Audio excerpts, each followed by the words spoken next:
अफसर और मंत्रियों के बीच विवाद कोई नया नहीं है और ये विवाद एक बार फिर सामने आ गया है।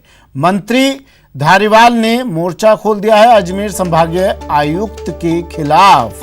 संभागीय आयुक्त को कानून की समझ नहीं, कहा। मंत्री जी ने कहा पहले भी विवादों में अजमेर संभागीय आयुक्त रही हैं। नागौर नगर परिषद आयुक्त को नोटिस देने और एसीबी में रिपोर्ट भेजने पर ये विवाद हुआ। नगर परिषद के अधिकारी पर संभागीय आयुक्त कोई कार्रवाई करे या उसको कोई किसी प्रकार का 16 सीसी या 17 सीसी का नोटिस दे, ये अवैधानिक है। उनको कोई अधिकार नहीं है। वो हमेशा से पहले भी विवाद में रही है और अभी विवाद में है। ये अधिकार डायरेक्टर लोकल बॉडीज के पास और सेक्रेटरी एलएसडी के पास है।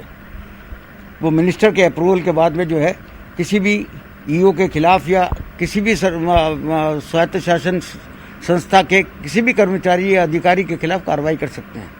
स्वायत्त शासन संस्था के बीच में कहीं पर भी कोई कलेक्टर या संभागीय आयुक्त या कोई दूसरा अफसर नहीं आता। ये स्वायत्त शासन सरकार, स्वायत्त शासन विभाग, ये इसीलिए इसका नाम दिया गया है। अनसंजीव, वो क्या कहते हैं उसको, उनको समझ ही नहीं है कानून की। इस तरीके की हरकतें की उन्होंने। गोवर्धन मेरे सहयोगी हमारे साथ फोन लाइन पर जुड़ गए हैं। गोवर्धन, फिर से मंत्री और अफसर विवाद, कानून की समझ नहीं है कह रहे हैं मंत्री साहब। बिल्कुल, देखिए, मंत्री अफसर विवाद राजस्थान में नया नहीं है। एक बार फिर सरकार के सबसे पावरफुल मंत्री, यूडीएच मंत्री और संसदीय कार्य मंत्री शांति धारीवाल ने अजमेर संभागीय आयुक्त के खिलाफ मोर्चा खोल दिया है और उसकी वजह यह है कि अजमेर संभागीय आयुक्त ने नगर परिषद नागौर के आयुक्त के खिलाफ एसीबी में रिपोर्ट दी थी। साथ ही उनको नियमों के तहत कार्रवाई का नोटिस भी दिया गया था।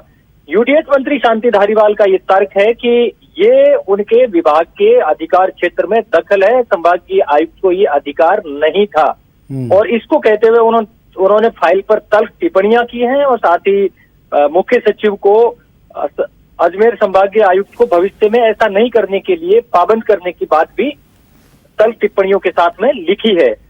न्यूज 18 से बातचीत में भी उन्होंने इसी तरह के तेवर अपनाते हुए लिखा। लेकिन एक पहलू ये भी है कि फरवरी 2020 में ही 18 फरवरी का एक सर्कुलर है जिसके मुताबिक सभी संभागीय आयुक्तों को अपने जो संभाग है उसके क्षेत्रीय अधिकारी जो राज्य सेवा के हैं उनके खिलाफ कार्रवाई करने का अधिकार दिया था।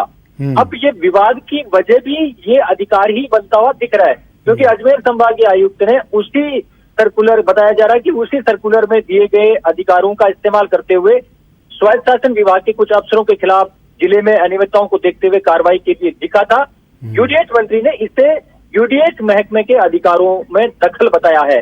अब ये मामला है मुख्य सचिव के पास पहुंच चुका है, क्योंकि यूडीएच मंत्री के आदेशों के बाद, फाइल पर तल्ख टिप्पणियों के बाद में मुख्य सचिव को चिट्ठी लिखी गई है कि वो इस तरह के मामलों में संभागीय आयुक्त को पाबंद करें कि भविष्य में ऐसा नहीं किया जाए। अब देखना होगा मुख्य सचिव की ओर से क्या डायरेक्शन दिए जाते हैं, क्योंकि विवाद का बड़ा कारण फरवरी में दिए गए अधिकार बन रहे हैं। तो मुख्य सचिव अब इन अधिकारों को मानते हैं जो फरवरी में सर्कुलर जारी किया हुआ उसको मानते हैं या यूडीएच मंत्री की मानते हैं, ये देखने वाली बात होगी। लेकिन इतना तय है कि मंत्री और अफसरों के बीच का विवाद है वो मिटने का नाम नहीं ले रहा है और एक विवाद और सामने आ चुका है। ठीक है, शुक्रिया गोवर्धन तमाम जानकारी के लिए।